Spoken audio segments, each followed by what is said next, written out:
Hello everyone, welcome back to RSC Commerce classes. I am Reddappa from Raichur district. In this session, I want to share information about KCET and UGC NET Paper 1, Unit 1, Teaching Aptitude. ಈ ಒಂದು session ಅಲ್ಲಿ ನಾವು ಏನ್ ನೋಡ್ತಾ ಹೋಗ್ತೀವಿ ಅಂದ್ರೆ unit 1 paper 1 syllabus ನ unit 1 ಆಗಿರುವಂತಹ ಟೀಚಿಂಗ್ ಆಪ್ಟಿಟ್ಯೂಡ್ ಬೋಧನಾ ನೈಪುಣ್ಯತೆ ಬಗ್ಗೆ ಈ ಒಂದು ಸೆಷನ್ ಅಲ್ಲಿ ನಾನು ನಿಮಗೆ ತಿಳಿಸ್ತಾ ಹೋಗ್ತೇನೆ. ಇಂದಿನ ಒಂದು ಸೆಷನ್ ಗಳಲ್ಲಿ ನಾನು ನಿಮ್ಗೆ ಆಲ್ರೆಡಿ ತಿಳಿಸಿದ್ದೆ ಟೀಚಿಂಗ್ ಅಂದ್ರೆ ಏನು, ಸಾರಿ UGC ನೆಟ್ ಅಂದ್ರೆ ಏನು, KCET ಅಂದ್ರೆ ಏನು, ಯಾರು ಕಂಡಕ್ಟ್ ಮಾಡ್ತಾರೆ, ಯಾವ ಸಿಲೆಬಸ್ ನ ಒಳಗೊಂಡಿದೆ, ಎಷ್ಟೆಷ್ಟು ಯೂನಿಟ್ಸ್ ನ ಒಳಗೊಂಡಿದೆ ಅನ್ನೋದ್ರ ಬಗ್ಗೆ ನಾವು ಹಿಂದಿನ ಒಂದು ಸೆಷನ್ ಗಳಲ್ಲಿ ನೋಡಿದ್ವಿ. ಈ ಒಂದು ಸೆಷನ್ ಅಲ್ಲಿ ನಾವು ನೋಡ್ತಾ ಹೋಗ್ತೇವೆ. ಏನ್ ನೋಡ್ತೀವಿ ಅಂತ ಅಂದ್ರೆ ಮೊದಲನೇದಾಗಿ ಟೀಚಿಂಗ್ ಆಪ್ಟಿಟ್ಯೂಡ್ ಯೂನಿಟ್ ನಂಬರ್ 1 ಹಾಗೂ ಈ ಯೂನಿಟ್ ನಂಬರ್ 1 ಟೀಚಿಂಗ್ ಆಪ್ಟಿಟ್ಯೂಡ್ ನ meaning, characteristics and levels of teaching ಏನೇನು ಒಳಗೊಂಡಿದೆ ಅನ್ನೋದನ್ನ ಈ ಒಂದು ಸೆಷನ್ ಅಲ್ಲಿ ನಾವು ನೋಡ್ತಾ ಹೋಗೋಣ. ಯೂನಿಟ್ 1 ಟೀಚಿಂಗ್ ಆಪ್ಟಿಟ್ಯೂಡ್ ನ ಬಗ್ಗೆ ನೋಡ್ತಾ ಹೋಗೋಣ. ಈ ಟೀಚಿಂಗ್ ಆಪ್ಟಿಟ್ಯೂಡ್ ಬೋಧನಾ ನೈಪುಣ್ಯತೆ ಏನೇನು ಒಳಗೊಂಡಿದೆ ಅಂದ್ರೆ ಇದು ಈ ಒಂದು ಸೆಷನ್ ಅಲ್ಲಿ meaning, characteristics and levels of teaching ನ ಒಳಗೊಂಡಿದೆ. ಈ ಒಂದು ಅಂಶಗಳನ್ನ ನಾವು ಕಂಪ್ಲೀಟ್ ಆಗಿ ಅನಾಲಿಸಿಸ್ ಮಾಡ್ತಾ ಹೋಗೋಣ. ಮೊದಲನೇದಾಗಿ meaning of teaching aptitude. Teaching means it is a process of sharing information or knowledge from facilitator to constructor or students. Teacher ಇಂದ ಏನಾಗುತ್ತೆ, ನಾಲೆಜ್ ಅಥವಾ ಇನ್ಫಾರ್ಮೇಶನ್ ಸ್ಟೂಡೆಂಟ್ ಗೆ ಅಥವಾ ಪೀರ್ ಅಥವಾ ಕನ್ಸ್ಟ್ರಕ್ಟರ್ ಗೆ ಒಂದು ನಾಲೆಜ್ ನ ಪ್ರೊವೈಡ್ ಮಾಡುವಂತ ಪ್ರಕ್ರಿಯೆಯನ್ನ ಏನಂತ ಕರಿತೀವಿ, ಟೀಚಿಂಗ್ ಅಂತ ಹೇಳಿ ಕರಿತೀವಿ. ಮುಂದಿನದಾಗಿ ಟೀಚಿಂಗ್ ನ ಕ್ಯಾರೆಕ್ಟರಿಸ್ಟಿಕ್ಸ್, ಗುಣಲಕ್ಷಣಗಳು ಯಾವ್ಯಾವ ಒಳಗೊಂಡಿದೆ ಅನ್ನೋದನ್ನ ನಾವೊಂದು ನೋಡ್ತಾ ಹೋಗೋಣ. ಮೊದಲನೇದಾಗಿ teaching is a triadic process. Teaching is a triadic process. ಇದು ಒಂದು ತ್ರಿಕೋನ ಅಂತ ಹೇಳ್ಬೋದು. ಹೆಂಗಪ್ಪ, ಏನನ್ನು ಒಳಗೊಂಡಿದೆ, ಅದು ಯಾಕೆ ತ್ರಿಕೋನ ಅಂತ ಹೇಳಿ ಕರಿತೀವಿ ಅಂತ ನೋಡೋದಾದ್ರೆ 3 ರೀತಿಯ ಒಂದು ಅಂಶಗಳನ್ನು ಈ ಒಂದು ಟೀಚಿಂಗ್ ಒಳಗೊಂಡಿದೆ. ಏನಂತ ನೋಡೋದಾದ್ರೆ ಒಂದು ಟೀಚರ್ ಅನ್ನು ಒಳಗೊಂಡಿದೆ, ಸ್ಟೂಡೆಂಟ್ ನ ಒಳಗೊಂಡಿದೆ ಮತ್ತು ಹಾಗೂ ಕಂಟೆಂಟ್ ನ ಒಳಗೊಂಡಿದೆ. ಈ ಒಂದು 3 ಅಂಶಗಳಿರುವುದರಿಂದ ಇದನ್ನ ನಾವೇನಂತ ಕರಿಬಹುದು, ಯಾವ ಒಂದು ಲಕ್ಷಣ ಅಂತ ಹೇಳಿ ಕರಿಬಹುದು, ಟ್ರಾಡಿಕ್ ಪ್ರಾಸೆಸ್ ಅಥವಾ ತ್ರಿಕೋನ ಅಂತ ಹೇಳಿ ಕರಿಬಹುದು. ಮತ್ತು ಮುಂದಿನದಾಗಿ teaching is a planned activity. ಇದು ಒಂದು ಯೋಜನಾ ಅಥವಾ ಯೋಜನೆಯ ಚಟುವಟಿಕೆ ಅಂತ ಹೇಳಿ ಕರಿಬಹುದು. ಫಾರ್ ಎಕ್ಸಾಂಪಲ್, ಈಗ ನಾನು ಇಲ್ಲಿ ಬಂದು ಕ್ಲಾಸ್ ಮಾಡ್ತಿದ್ದೀನಿ ಅಂದ್ರೆ ಮುಂಚಿತವಾಗಿ ಅದ್ರ ಬಗ್ಗೆ ಓದ್ಕೊಂಡು ಪ್ರಿಪೇರ್ ಆಗಿ ಬಂದು ಕ್ಲಾಸ್ ಮಾಡ್ಬೇಕಾಗುತ್ತೆ. ಯಾವುದೇ ಒಬ್ಬ ಶಿಕ್ಷಕರಾದ್ರೂ ಅಷ್ಟೇ ಅದ್ರ ಬಗ್ಗೆ ಒಂದು ಪ್ರೀ ಸ್ಟಡಿ ಮಾಡಿ ಆಮೇಲೆ ಅದನ್ನ ಎಕ್ಸಿಕ್ಯೂಟ್ ಮಾಡ್ತಾರೆ ಒಂದು ಪ್ರಾಪರ್ ವೇನಲ್ಲಿ. ಹಂಗಾಗಿ ಅವರ ಒಂದು ಏನಾಗುತ್ತೆ, ಅದು ಯಶಸ್ವಿಯಾಗಿ ಹೋಗುತ್ತೆ. ಈ ಒಂದು ಪ್ರಾಸೆಸ್ ಅವ್ರೇನ್ ಮಾಡಿರ್ತಾರಲ್ಲ ಟೀಚಿಂಗ್, ಅದು ಯಶಸ್ವಿ ಆಗುತ್ತೆ. ಈ ಒಂದು ಇದು ಟೀಚಿಂಗ್ ಅನ್ನೋದು ಕೂಡ ಏನು ಒಂದು ಪ್ಲಾನ್ಡ್ ಆಕ್ಟಿವಿಟಿ ಅಂತ ಹೇಳಿ ಕರಿಬಹುದು. ಎಲ್ಲಾ ಪೂರ್ವ ಸಿದ್ಧತೆಗಳನ್ನು ಮಾಡ್ಕೊಂಡೇ ಬಂದಿರ್ತಾರೆ ಒಬ್ಬ ಶಿಕ್ಷಕರಾದವರು. Next, it aims to change in behaviour. ಅನ್ನೋದು ಇದು ಒಂದು ಈ ಕ್ಯಾರೆಕ್ಟರಿಸ್ಟಿಕ್ಸ್ ಆಗಿದೆ. ಟೀಚಿಂಗ್ ಆಪ್ಟಿಟ್ಯೂಡ್ ನ ಬೋಧನಾ ನೈಪುಣ್ಯತೆಯ ಒಂದು ಕ್ಯಾರೆಕ್ಟರಿಸ್ಟಿಕ್ಸ್ ಕೂಡ ಆಗಿದೆ. ಇಲ್ಲಿ ಏನಪ್ಪಾ, ಇದು ಯಾವ್ದ್ರ ಬಗ್ಗೆ ತಿಳಿಸ್ತದಂದ್ರೆ ಇದರ ಉದ್ದೇಶನೇ ಬಿಹೇವಿಯರಲ್ ಚೇಂಜ್, ಅಂದ್ರೆ ವರ್ತನೆಯ ಬದಲಾವಣೆ ಮಾಡುವಂತದ್ದಾಗಿರುತ್ತೆ. ಒಬ್ಬ ಶಿಕ್ಷಕರಾದವರು ಒಬ್ಬ ವಿದ್ಯಾರ್ಥಿಯ ಒಂದು ವರ್ತನೆಯ ಬದಲಾವಣೆ ಯಾವ ರೀತಿ ಮಾಡ್ತಾರೆ ಅಂತ ನೋಡೋದಾದ್ರೆ, ಫಾರ್ ಎಕ್ಸಾಂಪಲ್, ಈಗ ಫಸ್ಟ್ ಸ್ಟ್ಯಾಂಡರ್ಡ್ 1ನೇ ಕ್ಲಾಸ್ಗೆ ಒಬ್ಬ ವಿದ್ಯಾರ್ಥಿ ಅಡ್ಮಿಷನ್ ತಗೊಂಡಿರ್ತಾನೆ. ವಿದ್ಯಾರ್ಥಿಗೆ ಏನು ಗೊತ್ತಿರಲ್ಲ, ಅಡ್ಮಿಷನ್ ತಗೊಂಡಿರ್ತಾನೆ. ಈ ಶಿಕ್ಷಕರಾದವರು ಅವರ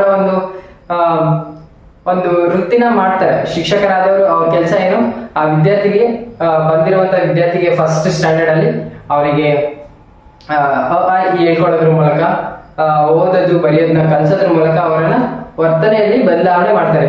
ಈಗ ಫಸ್ಟ್ ಸ್ಟ್ಯಾಂಡರ್ಡ್ ಅಲ್ಲಿ ಇರುವಂತ ವಿದ್ಯಾರ್ಥಿ ಈಗ ಹೆಂಗ್ ಕಲಿದ ನೋಡ್ರಿ, ಸೆಕೆಂಡ್ ಸ್ಟ್ಯಾಂಡರ್ಡ್ ಬಂದಾಗ ಅವನು ಸ್ವಲ್ಪ ಬದಲಾಗಿರ್ತಾನೆ.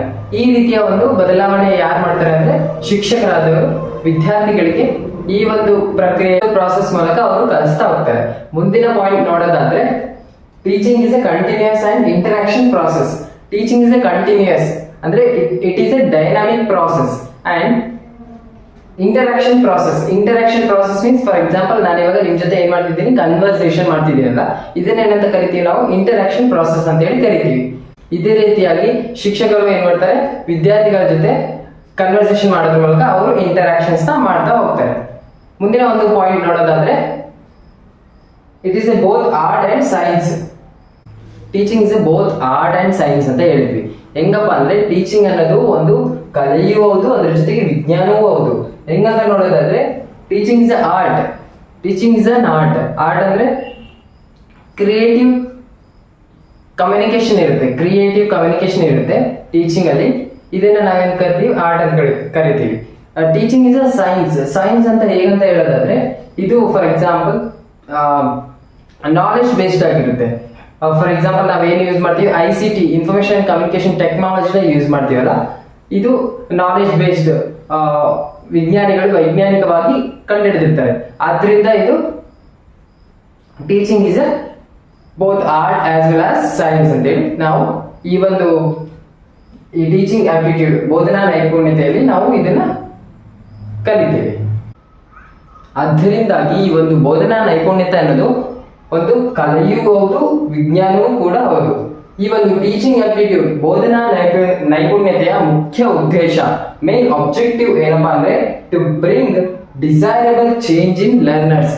ಒಂದು ಕಲಿಕಾಕಾರನಾದ ವಿದ್ಯಾರ್ಥಿಯ ಒಂದು ಸಂಪೂರ್ಣವಾದ ವರ್ತನೆಯ ಒಂದು ಬದಲಾವಣೆಯನ್ನ ಮಾಡೋದು ಇದರ ಒಂದು ಪ್ರಮುಖ ಉದ್ದೇಶವಾಗಿದೆ ಅಂತ ನಾವು ಹೇಳ್ಬೋದು.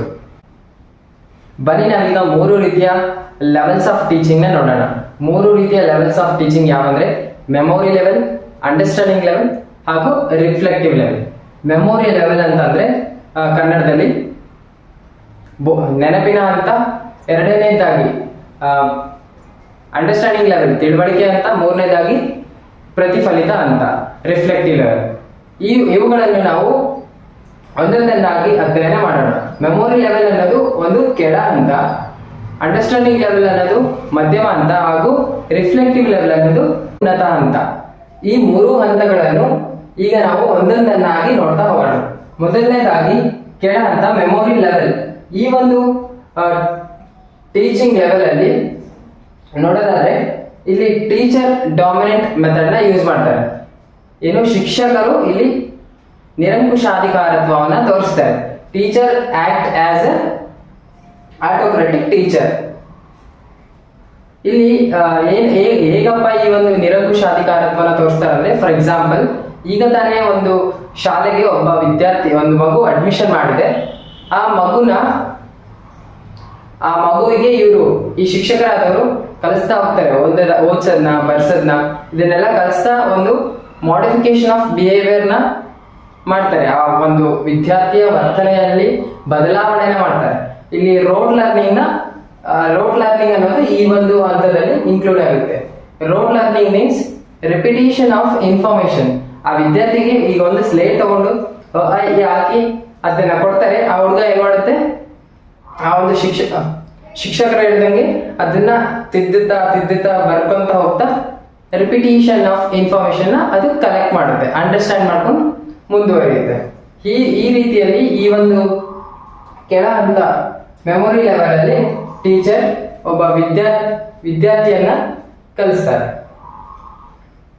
ಈ ಒಂದು ಮೆಮೊರಿ ಲೆವೆಲ್ ಯಾರು ಕೊಟ್ಟರು ಅಂದ್ರೆ ಹರ್ಬರ್ಟ್ ಅನ್ನೋರು ಈ ಒಂದು ಮೆಮೊರಿ ಲೆವೆಲ್ ನ ಇಂಟ್ರೊಡ್ಯೂಸ್ ಮಾಡ್ತಾರೆ. ಓಕೆ, ದೆನ್ ಮುಂದಿನ ಒಂದು ಹಂತವನ್ನು ನೋಡೋದಾದ್ರೆ ಅಂಡರ್ಸ್ಟ್ಯಾಂಡಿಂಗ್ ಲೆವೆಲ್, ಮಧ್ಯದ ಹಂತ. ಈ ಒಂದು ಮಧ್ಯದ ಹಂತದಲ್ಲಿ ವಿದ್ಯಾರ್ಥಿಗಳು ಹೇಗೆ ಕಲಿತಾರೆ ಅಂದ್ರೆ, ಎಂಪಾಸೈಸಿಂಗ್ ದ ಕಾಂಪ್ರಹೆನ್ಷನ್. ಎಂಪಾಸೈಸ್ ದಿ ಕಾಂಪ್ರಹೆನ್ಷನ್ ಅಂದ್ರೆ ಅಂಡರ್ಸ್ಟ್ಯಾಂಡಿಂಗ್, ಅವರು ಒಂದು ತಿಳುವಳಿಕೆ ಅಂತೇಳಿ ಕರಿತೀವಿ ಇದನ್ನ ನಾವು. ಮೊದಲನೇದಾಗಿ ಮೆಮೊರಿ ಲೆವೆಲ್ ನ ನೆನಪಿನ ಹಂತ ಅಂತೇಳಿ ಕರಿತೀವಿ. ಎರಡನೇ ಲೆವೆಲ್ ಅಂಡರ್ಸ್ಟ್ಯಾಂಡಿಂಗ್ ಲೆವೆಲ್ ನ ತಿಳುವಳಿಕೆ ಅಂತೇಳಿ ಕರಿತೀವಿ. ಮೂರನೇ ಲೆವೆಲ್ ಬಂದು ರಿಫ್ಲೆಕ್ಟಿವ್ ಲೆವೆಲ್ ನ ನಾವೇನಂತ ಕರಿತೀವಿ, ಪ್ರತಿಫಲಿತ ಹಂತ ಅಂತೇಳಿ ಕರಿತೀವಿ. ಈಗ ನಾವು ಮಧ್ಯದ ಹಂತದಲ್ಲಿ ಇದ್ದೇವೆ, ಅಂಡರ್ಸ್ಟ್ಯಾಂಡಿಂಗ್ ಲೆವೆಲ್. ಇಲ್ಲಿ ಶಿಕ್ಷಕರು ಯಾವ ರೀತಿ ಇರ್ತಾರೆ ಅಂದ್ರೆ, ಡೆಮೋಕ್ರೆಟಿಕ್ ಟೀಚರ್ ಇಲ್ಲಿ ಒಳಗೊಂಡಿರ್ತಾರೆ. ಡೆಮೋಕ್ರೆಟಿಕ್ ಟೀಚರ್ ಅಂದ್ರೆ ನಿಮ್ಗೆಲ್ಲ ಗೊತ್ತಿರ್ಬೋದು, ನಮ್ಮ ಕಂಟ್ರಿ ಡೆಮೋಕ್ರೆಟಿಕ್ ಇದೆ. ಹೆಂಗಂದ್ರೆ ಪ್ರಜಾಸತ್ತಾತ್ಮಕ ದೇಶವಾಗಿದೆ. ಇಲ್ಲಿ ನೋಡೋದಾದ್ರೆ ಪ್ರಜಾಸತ್ತಾತ್ಮಕ ಶಿಕ್ಷಕರು ಇರ್ತಾರೆ. ಹೆಂಗಪ್ಪ ಅಂದ್ರೆ ಈಗ ಟೀಚರ್ ಆದವರು ಈ ಒಂದು ಹಂತದಲ್ಲಿ ವಿದ್ಯಾರ್ಥಿಗಳಿಂದ ಫೀಡ್ಬ್ಯಾಕ್ಸ್ ತಗೊಂತಾರೆ. ವಿದ್ಯಾರ್ಥಿಗಳಿಂದ ಫೀಡ್ಬ್ಯಾಕ್ಸ್ ತಗೊಂಡು ಅವರ ಒಂದು ವಿದ್ಯಾರ್ಥಿಗಳಿಂದ ಸಜೆಷನ್ಸ್ ಮತ್ತು ಫೀಡ್ಬ್ಯಾಕ್ ತಗೊಂಡು ಅವರ ಒಂದು ಸಜೆಷನ್ಸ್ ಮತ್ತೆ ಫೀಡ್ಬ್ಯಾಕ್ ತ್ರೂ ಇವ್ರು ಏನ್ ಮಾಡ್ತಾರೆ, ಕಳಿಸ್ತಾ ಹೋಗ್ತಾರೆ ಈ ಒಂದು ಹಂತದಲ್ಲಿ. ಈ ಒಂದು ಹಂತನ ಯಾರು ಇಂಟ್ರೊಡ್ಯೂಸ್ ಮಾಡಿದ್ರೆ ಅಂದ್ರೆ ಮಾರಿಸನ್ ಅನ್ನೋರು ಇಂಟ್ರೊಡ್ಯೂಸ್ ಮಾಡ್ತಾರೆ ಈ ಒಂದು ಲೆವೆಲ್. ಹಾಗೂ ಮುಂದಿನ ಹಂತವನ್ನು ನೋಡೋದಾದ್ರೆ ರಿಫ್ಲೆಕ್ಟಿವ್ ಲೆವೆಲ್. ರಿಫ್ಲೆಕ್ಟಿವ್ ಲೆವೆಲ್ ಪ್ರತಿಫಲಿತ ಹಂತ. ಈ ಒಂದು ಹಂತದಲ್ಲಿ ಸೆಲ್ಫ್ ಲರ್ನಿಂಗ್ ಇರುತ್ತೆ. ಫಾರ್ ಎಕ್ಸಾಂಪಲ್, ಈಗ ಇಲ್ಲಿ ಮೆಮೊರಿ ಲೆವೆಲ್ ಅಲ್ಲಿ ನಾವೇನ್ ನೋಡ್ತೀವಿ, ಶಿಕ್ಷಕರು ವಿದ್ಯಾರ್ಥಿಗಳಿಗೆ ಡಾಮಿನೆಂಟ್ ಆಗಿ ಕಲಿಸ್ತಾ ಹೋಗ್ತಾರೆ. ಈ ಒಂದು ಅಂಡರ್ಸ್ಟ್ಯಾಂಡಿಂಗ್ ಲೆವೆಲ್ ಅಲ್ಲಿ ವಿದ್ಯಾರ್ಥಿಗಳು ಸ್ವಲ್ಪ ಅಂಡರ್ಸ್ಟ್ಯಾಂಡ್ ಮಾಡ್ಕೊಂಡು ಕಲಿತಾ ಹೋಗ್ತಾರೆ. ಈ ಒಂದು ರಿಫ್ಲೆಕ್ಟಿವ್ ಲೆವೆಲ್ ಅಲ್ಲಿ ಅಂತ ನೋಡೋದಾದ್ರೆ ಇಲ್ಲಿ ಸೆಲ್ಫ್ ಲರ್ನಿಂಗ್. ಇದು ಮೆಮೊರಿ ಲೆವೆಲ್ ಬಂದು below 10th class, LKG UKG starting ಇಂದ ಬಿಲೋ 10th ಕ್ಲಾಸ್ ವರೆಗೂ ಈ ಮೆಮೊರಿ ಲೆವೆಲ್ ಅಪ್ಲೈ ಆಗುತ್ತೆ. ಇದಕ್ಕೆ ಏನಂತ ಕರಿತೀವಿ, ಪೆಡಗಾಲಜಿ ಅಂತೇಳಿ ಈ ಒಂದು ಮಾಡೆಲ್ ಇಲ್ಲಿ ಅಪ್ಲೈ ಆಗುತ್ತೆ ಮೆಮೊರಿ ಲೆವೆಲ್ ಅಲ್ಲಿ. ಈ ಒಂದು ಅಂಡರ್ಸ್ಟ್ಯಾಂಡಿಂಗ್ ಲೆವೆಲ್ ಅಲ್ಲಿ above 10th class, PUC level ಮತ್ತು PUC ಲೆವೆಲ್ ಅಂತ ಹೇಳ್ಬೋದು. ಇದನ್ನ ಮಾಡೆಲ್ ನ ಯಾವ ಮಾಡೆಲ್ ಅಪ್ಲೈ ಮಾಡ್ತೀವಿ ಇಲ್ಲ ಅಂತಂದ್ರೆ ಆಂಡ್ರಾಗೋಜಿ ಅನ್ನೋ ಮಾಡೆಲ್ ಇಲ್ಲಿ ಅಪ್ಲೈ ಮಾಡ್ತೀವಿ ಈ ಒಂದು ಹಂತದಲ್ಲಿ, ಅಂಡರ್ಸ್ಟ್ಯಾಂಡಿಂಗ್ ಲೆವೆಲ್. ಮೂರನೇದಾಗಿ ರಿಫ್ಲೆಕ್ಟಿವ್ ಲೆವೆಲ್. ಇದು ಸೆಲ್ಫ್ ಲರ್ನಿಂಗ್. ಈಗ for example degree level students ತಾವು ಸ್ವಂತವಾಗಿ ಓದ್ತಾ ಅವರೇ ಕ್ವಶನ್ಸ್ ಗಳಿಗೆ ಸ್ವಂತವಾಗಿ ಆನ್ಸರ್ ಮಾಡ್ತಾ ಹೋಗ್ತಾರೆ. ಈ ಒಂದು ಲೆವೆಲ್ ನ ಏನಂತ ಕರಿತೀವಿ, ರಿಫ್ಲೆಕ್ಟಿವ್ ಲೆವೆಲ್ ಅಂತ ಕರಿತೀವಿ. ಯಾವ ಮಾಡೆಲ್ ಅಪ್ಲೈ ಆಗುತ್ತೆ ಇಲ್ಲ ಅಂತ ನೋಡೋದಾದ್ರೆ ಹೆಡಾಗೋಜಿ ಅನ್ನೋ ಮಾಡೆಲ್ ಈ ಒಂದು ರಿಫ್ಲೆಕ್ಟಿವ್ ಲೆವೆಲ್ಗೆ ಅಪ್ಲೈ ಆಗುತ್ತೆ. ಈ ಒಂದು ರಿಫ್ಲೆಕ್ಟಿವ್ ಲೆವೆಲ್ ನಲ್ಲಿ ಶಿಕ್ಷಕರು ಯಾವ ರೀತಿ ಇರ್ತಾರೆ ಅಂತ ನೋಡೋದಾದ್ರೆ, ಶಿಕ್ಷಕರು ಬಂದು ಇಲ್ಲಿ ಲೈಸೆನ್ಸ್ ಫ್ರೀ, ಶಿಕ್ಷಕರು ಒಂದು ಫ್ರೀನೆಸ್ ಆಗಿರ್ತಾರೆ. ಇಲ್ಲಿ ವಿದ್ಯಾರ್ಥಿಗಳು ಆಕ್ಟಿವ್ ಇರ್ತಾರೆ, ಶಿಕ್ಷಕರು ಆರಾಮದಾಯಕವಾಗಿರ್ತಾರೆ. ಈ ಒಂದು ಲೆವೆಲ್ ಅಲ್ಲಿ ನಿಮ್ಗೆಲ್ಲ ಗೊತ್ತಿರ್ಬೋದು, ನೀವು ಆಗಲೇ ಎಲ್ಲ PG ಎಲ್ಲ ಮುಗಿಸಿದಿರಿ, ಮಾಸ್ಟರ್ಸ್ ಎಲ್ಲ ಓದಿರ್ತೀರಿ, ನಿಮ್ಗೆ ಗೊತ್ತಿರುತ್ತೆ ಯಾವ ರೀತಿ ಯಾವ ಒಂದು ಹಂತದಲ್ಲಿ ಯಾವ ಶಿಕ್ಷಕರು ಯಾವ ರೀತಿ ಇರ್ತಾರೆ ಅನ್ನೋದನ್ನ. ಈ ಒಂದು ರಿಫ್ಲೆಕ್ಟಿವ್ ಲೆವೆಲ್ ನ ಯಾರು ಇಂಟ್ರಡ್ಯೂಸ್ ಮಾಡ್ತಾರೆ ಅಂದ್ರೆ ಹಂಟ್ ಅಂತ ಅನ್ನೋರು ಒಬ್ಬ ವ್ಯಕ್ತಿ ಇಂಟ್ರಡ್ಯೂಸ್ ಮಾಡ್ತಾರೆ. ನಾವೀಗ 3 ಹಂತಗಳನ್ನ ನೋಡಿದ್ವಿ, ಮೆಮೊರಿ ಲೆವೆಲ್, ಅಂಡರ್ಸ್ಟ್ಯಾಂಡಿಂಗ್ ಲೆವೆಲ್ ಹಾಗೂ ರಿಫ್ಲೆಕ್ಟಿವ್ ಲೆವೆಲ್. ಈ ಕ್ವಶನ್ ಯಾವ ತರ ರೈಸ್ ಆಗುತ್ತೆ ಇಲ್ಲಿ ಅಂತ ನೋಡೋದಾದ್ರೆ, which one is high level ಅಂತೇಳಿ, ಹೈ ಲೆವೆಲ್ ಇನ್ ಟೀಚಿಂಗ್ ಅಂತೇಳಿ ಕೇಳ್ತಾರೆ. ಟೀಚಿಂಗ್ ಆಪ್ಟಿಟ್ಯೂಡ್ ಅಲ್ಲಿ ಹೈ ಲೆವೆಲ್ ಉನ್ನತ ಹಂತ ಯಾವ್ದು ಅಂತೇಳಿ ಕ್ವಶನ್ ರೈಸ್ ಆಗುತ್ತೆ. ಹಾಗೂ ಈ ಒಂದು ಟೀಚಿಂಗ್ ಆಪ್ಟಿಟ್ಯೂಡ್ ಅಲ್ಲಿ ಕೆಳ ಹಂತ which one is low level ಅಂತೇಳಿ ಕೂಡ ಕ್ವಶನ್ ರೈಸ್ ಆಗುತ್ತೆ. ನಾವು ಕಂಪ್ಲೀಟ್ ಆಗಿ ಈ ಒಂದು ಸೆಷನ್ ಅಲ್ಲಿ ಈ ಟೀಚಿಂಗ್ ಆಪ್ಟಿಟ್ಯೂಡ್ ನ ಲೆವೆಲ್ಸ್ ಆಫ್ ಟೀಚಿಂಗ್ ನ ಕಂಪ್ಲೀಟ್ ಆಗಿ ಅನಾಲಿಸಿಸ್ ಮಾಡಿದ್ವಿ. ನಾವು ಮುಂದಿನದಾಗಿ ನೋಡೋದಾದ್ರೆ ಮೆಥಡ್ಸ್ ಆಫ್ ಟೀಚಿಂಗ್ ನ ನೋಡ್ತಾ ಹೋಗೋಣ. ಮೆಥಡ್ಸ್ ಆಫ್ ಟೀಚಿಂಗ್ ಯಾವ್ಯಾವ ಅಂತ ನೋಡೋದಾದ್ರೆ teacher centred versus learner centred, offline versus online. ಈ ಒಂದು ಮೆಥಡ್ಸ್ ಗಳನ್ನ ನಾವು ನೋಡ್ತಾ ಹೋಗೋಣ. ನಾವೀಗ ಬೋಧನೆಯ ವಿಧಾನಗಳು, ಮೆಥಡ್ಸ್ ಆಫ್ ಟೀಚಿಂಗ್ ಯಾವ್ಯಾವ ಅಂತ ನೋಡ್ತಾ ಹೋಗೋಣ ಬನ್ನಿ. ಮೊದಲನೇದಾಗಿ teacher centred method versus learner centred method. Teacher centred method ಶಿಕ್ಷಕ ಕೇಂದ್ರಿತ ವಿಧಾನ ಹಾಗೂ ಕಲಿಕಾರ್ಥಿಗಳ ಕೇಂದ್ರಿತ ವಿಧಾನ ಅಥವಾ ವಿದ್ಯಾರ್ಥಿಗಳ ಕೇಂದ್ರಿತ ವಿಧಾನ. ಓಕೆ, ಮೊದಲನೇದಾಗಿ ಟೀಚರ್ ಸೆಂಟರ್ಡ್ ಮೆಥಡ್. ಈ ಟೀಚರ್ ಸೆಂಟರ್ಡ್ ಮೆಥಡ್ ಅನ್ನೋದು ಏನು, ಇಲ್ಲಿ ಯಾರು ಟೀಚರ್ ಏನಾಗಿರ್ತಾರೆ, ಶಿಕ್ಷಕರು ನಿರಂಕುಶಾಧಿಕಾರತ್ವವನ್ನು ತೋರಿಸ್ತಿರ್ತಾರೆ. ಇಲ್ಲಿ ಟೀಚರ್ಸ್ ಆಕ್ಟಿವ್ ಇರ್ತಾರೆ ಈ ಒಂದು ಮೆಥಡ್ ಅಲ್ಲಿ. ಲರ್ನರ್ ಸೆಂಟರ್ ಮೆಥಡ್ ಅಲ್ಲಿ ಲರ್ನರ್ಸ್ ಅಥವಾ ಸ್ಟೂಡೆಂಟ್ಸ್, ಪೀರ್ಸ್ ಅಥವಾ ಕನ್ಸ್ಟ್ರಕ್ಟರ್ಸ್ ಏನಾಗಿರ್ತಾರೆ ಅಲ್ಲಿ ಆಕ್ಟಿವ್ ಇರ್ತಾರೆ. ಇಲ್ಲಿ ಸ್ಟೂಡೆಂಟ್ಸ್ ಪ್ಯಾಸಿವ್ ಇರ್ತಾರೆ, ಇಲ್ಲಿ ಸ್ಟೂಡೆಂಟ್ಸ್ ಆಕ್ಟಿವ್ ಇರ್ತಾರೆ. ಓಕೆ, ಮೊದಲನೇದಾಗಿ ಟೀಚರ್ ಸೆಂಟರ್ ಮೀನಿಂಗ್ ನೋಡೋಣ. Teacher centre method meaning means teachers play the main role and students are passively participating here. Okay, students ಏನಾಗಿರ್ತಾರೆ ಪ್ಯಾಸಿವ್ ಆಗಿ ಲಿಸ್ಟನ್, ಬರೀ ಕೇಳೋದು ಮಾತ್ರ ಇರುತ್ತೆ ಅವರು ಈ ಒಂದು ಟೀಚರ್ ಸೆಂಟರ್ ಮೆಥಡ್ ಅಲ್ಲಿ. ಇಲ್ಲಿ ಏನಾಗಿರ್ತಾರೆ ಲರ್ನರ್ ಸೆಂಟರ್ ಮೆಥಡ್ ಅಲ್ಲಿ learners or students are actively participants in In this method, learner-centered method, teachers are acts as a guide or facilitator. Knowledge. Okay, ಇಲ್ಲಿ ಟೀಚರ್ ಏನ್ ಮಾಡ್ತಿರ್ತಾರೆ, ಗೈಡ್ ಮಾಡ್ತಿರ್ತಾರೆ ನಾಲೆಜ್ ನ ಅಥವಾ information ನ. ಓಕೆ, ನೆಕ್ಸ್ಟ್ ಈ teacher centred method ಅಲ್ಲಿ teachers characteristics ಯಾವ ತರ ಇರ್ತದೆ ಅಂತ ನೋಡೋದಾದ್ರೆ, teachers control the class. Teachers ಏನ್ ಮಾಡ್ತಿರ್ತಾರೆ, control the whole class room. Okay, and second point, focus on syllabus completion. ಇಲ್ಲಿ ಯಾವ್ದ್ರ ಮೇಲೆ ಫೋಕಸ್ ಮಾಡ್ತಿರ್ತಾರೆ ಅಂದ್ರೆ, ಸಿಲೆಬಸ್ ನ ಪಠ್ಯಕ್ರಮನ ಅವರು ಸಂಪೂರ್ಣವಾಗಿ ನಾವು ಮುಗಿಸ್ಬೇಕು. ಆ ಪಠ್ಯಕ್ರಮ ಏನಿದೆ ಅದನ್ನ ಸಿಲೆಬಸ್ ನ ಅನ್ನೋದನ್ನ ಇದನ್ನ ಫೋಕಸ್ ಮಾಡ್ತಿರ್ತಾರೆ ಟೀಚರ್ಸ್ ಅನ್ನೋರು. Lecture methods is A dominant. ಇಲ್ಲಿ ಟೀಚರ್ ಏನ್ ಮಾಡ್ತಾರೆ, ನಿರಂಕುಶಾಧಿಕಾರತ್ವ ಇರುತ್ತೆ. ಅಂದ್ರೆ ಆದೇಶನ ಅವ್ರು ಹೇಳಿದಂಗೆ ಫಾಲೋ ಮಾಡ್ಬೇಕು ಯಾರು, ಸ್ಟೂಡೆಂಟ್ಸ್. ಸೊ ಅದರಿಂದ ಇದು ಲೆಕ್ಚರ್ ಮೆಥಡ್, ಉಪನ್ಯಾಸ ಒಂದು ವಿಧಾನ ಇದೆ, ಇದು ಡಾಮಿನೆಂಟ್ ಆಗಿರುತ್ತೆ. Okay, suitable for large classes. ಇದು ಯಾವ್ದಕ್ಕೆ ಸುಟೇಬಲ್ ಆಗಿರುತ್ತೆ ಅಂದ್ರೆ, ಲಾರ್ಜ್ ಕ್ಲಾಸಸ್ ಒಂದು 45 ನಿಮಿಷ ಮಿನಿಮಮ್ ಆರ್ ಮ್ಯಾಕ್ಸಿಮಮ್ 45 ಮಿನಿಟ್ಸ್ ಒಂದು ಕ್ಲಾಸ್ ಇರುತ್ತೆ. ಅದು ಯಾವ್ದಕ್ಕೆ ಸೂಟ್ ಆಗಿರುತ್ತೆ, ಇದು ಟೀಚರ್ ಸೆಂಟರ್ಡ್ ಮೆಥಡ್ ಈ ಒಂದು suitable for large class room ಒಳಗೊಂಡಿರುತ್ತೆ ಇದನ್ನು. ನೆಕ್ಸ್ಟ್, ಕ್ಲಾಸ್ ರೂಮ್ ಎನ್ವಿರಾನ್ಮೆಂಟ್ ಯಾವ ತರ ಇರ್ತದಪ್ಪ ಈ ಒಂದು ಟೀಚರ್ ಸೆಂಟರ್ಡ್ ಮೆಥಡ್ ಅಂತ ನೋಡೋದಾದ್ರೆ, ಫಾರ್ಮಲ್ ಮೆಥಡ್ ಅಲ್ಲಿ ಇರುತ್ತೆ ಹಾಗೂ ಡಿಸಿಪ್ಲಿನ್ ಆಗಿರುತ್ತೆ. ಈ ಒಂದು ಟೀಚರ್ ಸೆಂಟರ್ಡ್ ಮೆಥಡ್ ಏನಾಗಿರುತ್ತೆ, ಔಪಚಾರಿಕವಾಗಿ ಇರುತ್ತೆ ಮತ್ತು ಒಂದು ಶಿಸ್ತನ್ನು ಪಾಲನೆ ಮಾಡೋದು ಆಗಿರುತ್ತೆ ಈ ಒಂದು teacher centred method. Next, learner centred method ಅಲ್ಲಿ ಯಾವ ಯಾವ ಕ್ಯಾರೆಕ್ಟರಿಸ್ಟಿಕ್ಸ್ ಬರುತ್ತೆ ಅಂತ ನೋಡೋದಾದ್ರೆ, ಲರ್ನರ್ ಸೆಂಟರ್ಡ್ ಮೆಥಡ್ ಅಲ್ಲಿ learners are focus on understanding and skills development.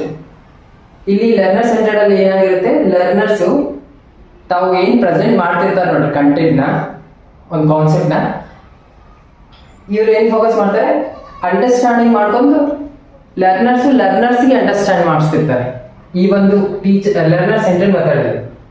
Next, encouraging critical thinking. ಇಲ್ಲೇನಾಗುತ್ತೆ, ಒಂದು ಕ್ರಿಟಿಕಲ್ ಥಿಂಕಿಂಗ್ ಏನ್ ಮಾಡ್ತಾರೆ ನೋಡ್ರಿ, ಅದು ಇಲ್ಲಿ ಉತ್ಸಾಹಭರಿತವಾಗಿರುತ್ತೆ ಈ ಒಂದು ಲರ್ನರ್ ಸೆಂಟರ್ಡ್ ಮೆಥಡ್ ಅಲ್ಲಿ.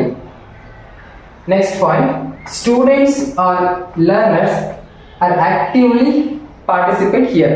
ಇಲ್ಲಿ ಲರ್ನರ್ಸ್ ಏನಿರ್ತಾರೆ, ಪೀಸ್ ಆರ್ ಕನ್ಸ್ಟ್ರಕ್ಟರ್ ಸ್ಟೂಡೆಂಟ್ಸ್ ಆದವರು ಆಕ್ಟಿವ್ಲಿ ಪಾರ್ಟಿಸಿಪೇಟ್ ಮಾಡ್ತಾರೆ. ಓಕೆ, ಇಲ್ಲಿ ಎನ್ವಿರಾನ್ಮೆಂಟ್ ಯಾವ ತರ ಇರ್ತದಪ್ಪ ಅಂತ ನೋಡೋದಾದ್ರೆ, ಇಂಟರಾಕ್ಟಿವ್ ಅಂಡ್ ಕೊಲಾಬರೇಟಿವ್ ಆಗಿ ಇರ್ತದೆ. ಇಲ್ಲಿ ಯಾರು ವಿದ್ಯಾರ್ಥಿಗಳ ಜೊತೆನೆ ಕೊಲಾಬರೇಟ್ ಮಾಡ್ತಿರ್ತಾರೆ ಮತ್ತು ಇಂಟರಾಕ್ಟಿವ್ ಪ್ರಾಸೆಸ್ ಅವ್ರ ಜೊತೆನೆ ಅವರು ಕಮ್ಯುನಿಕೇಶನ್ ಮಾಡ್ತಾ ಹೋಗ್ತಾರೆ ಈ ಒಂದು ಲರ್ನರ್ ಸೆಂಟರ್ ಮೆಥಡ್ ಅಲ್ಲಿ. ಈ ಒಂದು ಲರ್ನರ್ ಸೆಂಟರ್ ಮೆಥಡ್ ಹಾಗೂ ಟೀಚರ್ ಸೆಂಟರ್ ಮೆಥಡ್ ಶಿಕ್ಷಕ ಕೇಂದ್ರಿತ ವಿಧಾನ ಹಾಗೂ ವಿದ್ಯಾರ್ಥಿಗಳ ಕೇಂದ್ರಿತ ವಿಧಾನದಲ್ಲಿ ಅವುಗಳದ್ದೇ ಆದಂತಹ ಟೈಪ್ಸ್ ಬರುತ್ತೆ, ವಿಧಗಳು ಬರ್ತವೆ. ಮುಂದೆ ನೋಡ್ತಾ ಹೋಗೋಣ ನಾವೀಗ. ಮೊದಲನೇದಾಗಿ ಈ ಒಂದು ಟೀಚರ್ ಸೆಂಟರ್ ಮೆಥಡ್, ಶಿಕ್ಷಕ ಕೇಂದ್ರಿತ ಮೆಥಡ್ ಅಲ್ಲಿ ವಿಧಾನದಲ್ಲಿ ಯಾವೆಲ್ಲ ಟೈಪ್ಸ್ ಇದಾವೆ ಅಂತ ನೋಡ್ತಾ ಹೋಗೋಣ ಬನ್ನಿ. ಮೊದಲನೇದಾಗಿ ಲೆಕ್ಚರ್ ಮೆಥಡ್ ಇದೆ, ಇದರಲ್ಲಿ ಡಿಮಾನ್ಸ್ಟ್ರೇಷನ್ ಮೆಥಡ್ ಇದೆ, ಬ್ಲೆಂಡೆಡ್ ಲರ್ನಿಂಗ್ ಇದೆ, ಮೈಕ್ರೋ ಟೀಚಿಂಗ್ ಇದೆ, ಡೈಲೆಕ್ಚುವಲ್ ಟೀಚಿಂಗ್ ಇದೆ, ಹಾಗೂ ಬ್ರೈನ್ ಸ್ಟಾರ್ಮಿಂಗ್ ಇದೆ, ಹಾಗೂ ಕಾಲ್ ಮೆಥಡ್ ಕೂಡ ಇದೆ. ಈ ಒಂದು ಟೈಪ್ಸ್ಗಳನ್ನು ನಾವು ಒಂದೊಂದಾಗಿ ನೋಡ್ತಾ ಹೋಗೋಣ. ಮೊದಲನೇದಾಗಿ ಲೆಕ್ಚರ್ ಮೆಥಡ್. ಲೆಕ್ಚರ್ ಮೆಥಡ್ ಅನ್ನೋದು ಇದೊಂದು ಉಪನ್ಯಾಸ ವಿಧವಾಗಿದೆ, ಉಪನ್ಯಾಸ ಪದ್ಧತಿಯ ವಿಧಾನವಾಗಿದೆ. ಓಕೆ, ಈ ಒಂದು ಲೆಕ್ಚರ್ ಮೆಥಡ್ ನ ಯಾರು ಇಂಟ್ರೊಡ್ಯೂಸ್ ಮಾಡ್ತಾರೆ ಅಂತ ನೋಡೋದಾದ್ರೆ, ಜಾನ್ ಡೆವಿ ಅನ್ನೋರು 1891 ನಲ್ಲಿ ಇಂಟ್ರೊಡ್ಯೂಸ್ ಮಾಡ್ತಾರೆ. ಓಕೆ, ಈ ಒಂದು ಲೆಕ್ಚರ್ ಮೆಥಡ್ ಉಪನ್ಯಾಸ ವಿಧಾನ ಯಾವ ತತ್ವವನ್ನು ಒಳಗೊಂಡಿದೆ ಅಂತ ನೋಡೋದಾದ್ರೆ, facilitating more knowledge from facilitator or teacher to students or pupils or peers. ಇದೇನಪ್ಪ ಅಂದ್ರೆ, ಒಂದು ಕಡಿಮೆ ಸಮಯದಲ್ಲಿ ಹೆಚ್ಚಿನ ಮಾಹಿತಿಯನ್ನು ಯಾರಿಗೆ, ವಿದ್ಯಾರ್ಥಿಗಳಿಗೆ ಒದಗಿಸುವುದನ್ನ ಏನಂತ ಕರಿತೀವಿ, ಲೆಕ್ಚರ್ ಮೆಥಡ್ ಅಂತೇಳಿ ಕರಿತೀವಿ. ಈ ಒಂದು ಲೆಕ್ಚರ್ ಮೆಥಡ್ ನ ಯಾರು ಇಂಟ್ರೊಡ್ಯೂಸ್ ಮಾಡ್ತಾರೆ ಅಂದ್ರೆ, ಜಾನ್ ಡೆವಿ ಅವರು 1891ರಲ್ಲಿ ಇಂಟ್ರೊಡ್ಯೂಸ್ ಮಾಡ್ತಾರೆ. Next one, demonstration method. Demonstration method ಅನ್ನೋದು ಇದೊಂದು ಡಿಸ್ಪ್ಲೇ ಮೆಥಡ್ ಅಂತಾನೂ ಕರಿಬಹುದು. ಇದನ್ನ ಇನ್ನೊಂದು ಅರ್ಥದಲ್ಲಿ ಇದು ಏನಪ್ಪಾ ಅಂದ್ರೆ ಪ್ರದರ್ಶನ ವಿಧಾನ, ಪ್ರದರ್ಶನ ಶಿಕ್ಷಣದ ಬೋಧನಾ ವಿಧಾನ ಅಂತೇಳಿ ಕರಿತೀವಿ ಇದನ್ನ. ಇಲ್ಲಿ ಯಾರು ಈ ಒಂದು ಡಿಮಾನ್ಸ್ಟ್ರೇಷನ್ ಮೆಥಡ್ ಯಾರು ಇಂಟ್ರೊಡ್ಯೂಸ್ ಮಾಡ್ತಾರೆ ಅಂತ ನೋಡೋದಾದ್ರೆ ಡಾಕ್ಟರ್ ಸೀಮನ್ ಎ ನಾಪ್ ಅನ್ನೋರು ಈ ಒಂದು ಡಿಮಾನ್ಸ್ಟ್ರೇಷನ್ ಮೆಥಡ್ ನ ಇಂಟ್ರೊಡ್ಯೂಸ್ ಮಾಡ್ತಾರೆ. ಈ ಒಂದು ಡಿಮಾನ್ಸ್ಟ್ರೇಷನ್ ಮೆಥಡ್ ಅಲ್ಲಿ ಯಾವ ರೀತಿ ಕಲಿಸ್ತಾ ಹೋಗ್ತಾರೆ ಶಿಕ್ಷಕರಾದವರು ಈ ಒಂದು ಶಿಕ್ಷಕ ಕೇಂದ್ರಿತ ವಿಧಾನದಲ್ಲಿ ಅಂತ ನೋಡೋದಾದ್ರೆ ಇಲ್ಲಿ ಪಿಕ್ಚರ್ಸ್ ಮತ್ತೆ ಗ್ರಾಫ್ಸ್ ಇವುಗಳನ್ನ ಯೂಸ್ ಮಾಡಿ ಏನ್ ಮಾಡ್ತಾರೆ ವಿದ್ಯಾರ್ಥಿಗಳಿಗೆ ಕಲಿಸ್ತಾ ಹೋಗ್ತಾರೆ. ಮೂರನೇ ಪಾಯಿಂಟ್ ನೋಡೋದಾದ್ರೆ ಟೀಮ್ ಟೀಚಿಂಗ್. ಟೀಮ್ ಟೀಚಿಂಗ್ ಅನ್ನೋದು ಒಂದು ತಂಡದ ಬೋಧನೆ ಅಂತೇಳಿ ಕರಿಬಹುದು. ಈ ತಂಡ ಬೋಧನೆಯನ್ನು ಯಾರು ಇಂಟ್ರೊಡ್ಯೂಸ್ ಮಾಡ್ತಾರೆ ಅಂತ ನೋಡೋದಾದ್ರೆ ಈ ಹಾರ್ವರ್ಡ್ ಯೂನಿವರ್ಸಿಟಿ USA ನಲ್ಲಿರುವಂತಹ ಹಾರ್ವರ್ಡ್ ಯೂನಿವರ್ಸಿಟಿ ಇಂಟ್ರೊಡ್ಯೂಸ್ ಮಾಡುತ್ತೆ. It does not have a particular founder or single founder, but it has a whole university. It gives whole university, Harvard University USA. Okay, ಈ team teaching ಅನ್ನೋದನ್ನ ನಾವು ಇನ್ನೊಂದು ರೀತಿಯಲ್ಲಿ ಕರೆಯೋದಾದ್ರೆ collaborative teaching ಅಂತೇಳಿ ಕೂಡ ಕರಿತೀವಿ. ತಂಡ ಬೋಧನೆ ಅಥವಾ ಗುಂಪು ಬೋಧನೆ ಅಂತೇಳಿ ಕರಿಬಹುದು. ಎರಡು ಅಥವಾ ಎರಡಕ್ಕಿಂತ ಹೆಚ್ಚಿನ ಶಿಕ್ಷಕರು ಸೇರಿ ಒಂದು ವಿಷಯವನ್ನು ವಿದ್ಯಾರ್ಥಿಗಳಿಗೆ ಅರ್ಥೈಸುವುದರ ಮೂಲಕ, ಅದನ್ನು ವಿಶ್ಲೇಷಿಸುವುದರ ಮೂಲಕ ಈ ಕಾರ್ಯವನ್ನು ಮಾಡುವ ಪ್ರಕ್ರಿಯೆಗೆ ಏನಂತ ಕರಿತೀವಿ ನಾವು ಟೀಮ್ ಟೀಚಿಂಗ್ ಅಥವಾ ಕೊಲಾಬರೇಟಿವ್ ಟೀಚಿಂಗ್ ಅಂತೇಳಿ ಕರಿತೀವಿ. ಮುಂದಿನದಾಗಿ ನೋಡೋದಾದ್ರೆ ಫೋರ್ತ್ ಮೆಥಡ್ ಯಾವ್ದಪ್ಪ ಅಂದ್ರೆ ಮೈಕ್ರೋ ಟೀಚಿಂಗ್. ಮೈಕ್ರೋ ಟೀಚಿಂಗ್ ಅನ್ನೋದು ಸೂಕ್ಷ್ಮ ಬೋಧನೆ ಅಥವಾ ಅಣು ಬೋಧನೆ ಅಂತೇಳಿ ಕರಿತೀವಿ. ಈ ಒಂದು ಮೈಕ್ರೋ ಟೀಚಿಂಗ್ ನ ಯಾರು ಇಂಟ್ರೊಡ್ಯೂಸ್ ಮಾಡ್ತಾರಪ್ಪ, ಯಾರು ಡೆವಲಪ್ ಮಾಡ್ತಾರೆ ಅಂತ ನೋಡೋದಾದ್ರೆ doctor Dwight W Allen and Robert ಬುಷನ್ ಅವರು ಈ ವ್ಯಕ್ತಿಗಳು ಏನ್ ಮಾಡ್ತಾರೆ, ಮೊದಲನೇದಾಗಿ Stanford